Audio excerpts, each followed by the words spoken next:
ஓம் நமோ வெங்கடேசாய. திருவள்ளூர் மாவட்டம் கோபாலபுரி என வழங்கும் ஆயலூர் ஜபாப்பேட்டை ரயில் நிலையத்திலிருந்து 6 கிலோமீட்டர் தூரத்தில் அமைந்துள்ள இந்த திருக்கோவிலில் 4/12/2025 அன்று மாலை 4 மணி அளவிற்கு வைகானச தீபம் சொக்கப்பனை என்ற நிகழ்வு நடைபெற்றது.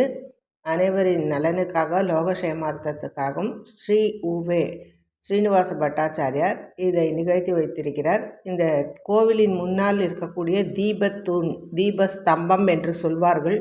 வரலாற்று சிறப்பு வாய்ந்தது. பல நூற்றாண்டுகளை கடந்த திருக்கோவில்களில் மட்டுமே இது போன்ற விளக்கு தூண்கள்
சுத்தமான பசு நெய்யினால் ஏற்றப்பட்ட தீபம்.